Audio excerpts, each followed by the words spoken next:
लोग इस बात से अंदाज़ा लगाया जा सकता है कि कितनी परेशानी में हैं और किस किस तरह की लोगों की ज़िंदगी में परेशानियां आ रही हैं। आम लोगों के आम लोग ही पीछे जाते हैं, बाकी जो ख़ास लोग हैं उनके ऊपर तो तमाम वरदहस्त होते हैं, तमाम तरह के लोगों के ऊपर मेहरबानियाँ होती हैं।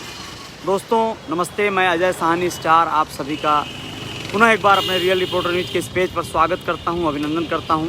और अभी जो बात मैं आप लोगों को बताने जा रहा हूं, दरअसल मेरे एक फॉलोअर ने मुझे एक कॉल किया और अपनी समस्या बताई। महाराष्ट्र से थे, अपनी पहचान को उजागर न करने के शर्त पर उन्होंने कहा कि मेरी मदद की जाए और मदद ऐसी हो जिससे कि मुझे राहत मिल सके।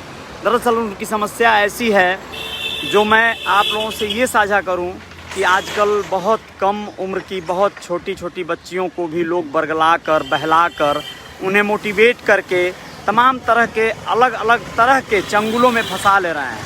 कई एक लड़के हैं जो कम उम्र के हैं और उन्हें तो बस अपने शौक़ पूरे करने हैं।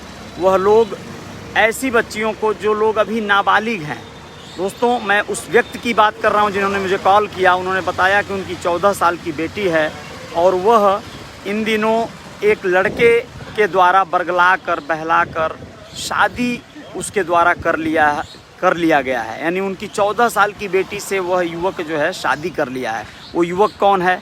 वो वहाँ के स्थानीय एक नेता का बड़ा वरदहस्त है उसके ऊपर। वह उनका बहुत ही नज़दीकी माना जाता है।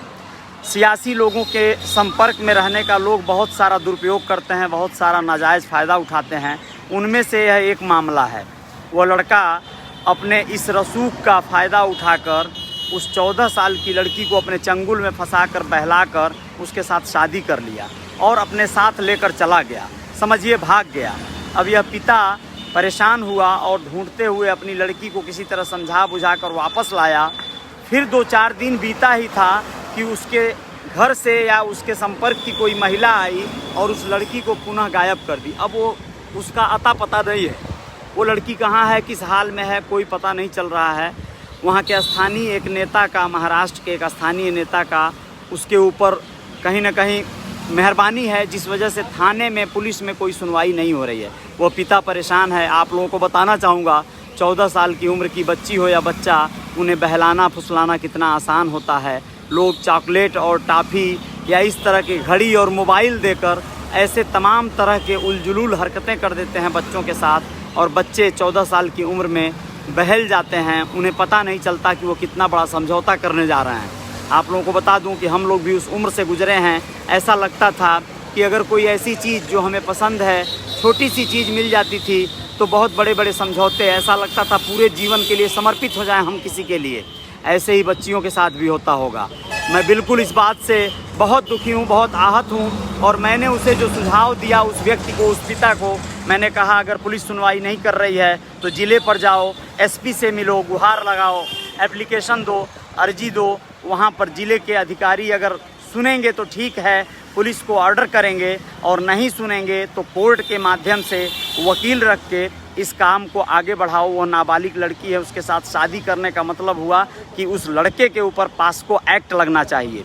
आप लोगों को मैं ये कहना चाहता हूँ, अपील करना चाहता हूँ कि अगर मुझे बहुत सारी जानकारियाँ शायद ना हों और मैं भी सीख रहा हूँ, आप लोगों से अपील करता हूँ कि आप लोग सही राय दीजिए। वह भी व्यक्ति इस समय लाइव में हम लोगों को शायद देख रहे हों या देख लेंगे बाद में।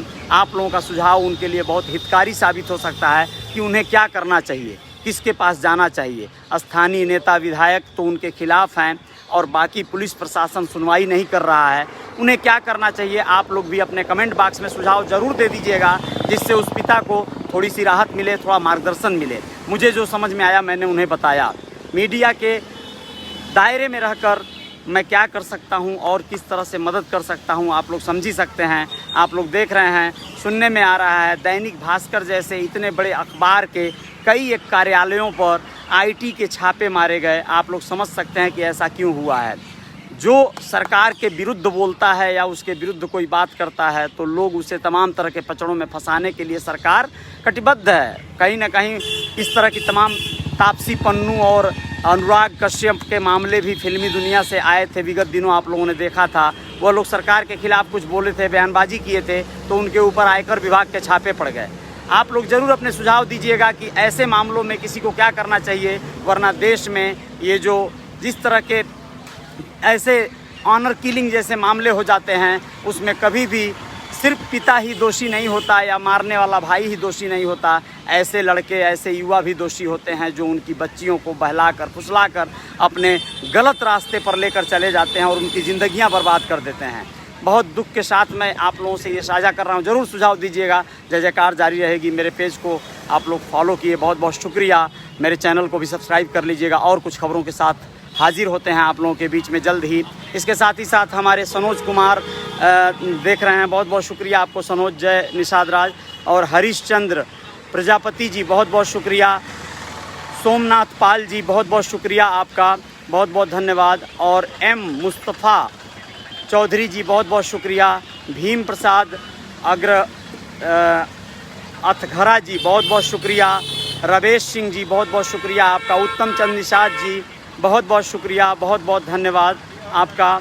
और साथ ही साथ आप लोग जो भी लोग हैं, इसमें कमेंट ज़रूर दे दीजिएगा कि उस पिता को क्या करना चाहिए, कौन सी कार्रवाई करनी चाहिए कि उस लड़के को और उस वहाँ के नेता के खिलाफ़ जो है बड़ा आंदोलन हो सके, जो उसे सता रहा है, जो उसको जान से मारने की धमकियाँ दे रहा है। और अब तक कि उसकी बेटी हो सकता है जीवित है भी या नहीं, या अगर जीवित है तो वो सुरक्षित कैसे होगी। मुन्ना राय जी, बहुत बहुत शुक्रिया आपका, बहुत बहुत धन्यवाद। जीतू निषाद जी, बहुत बहुत धन्यवाद, बहुत बहुत धन्यवाद आप सभी का।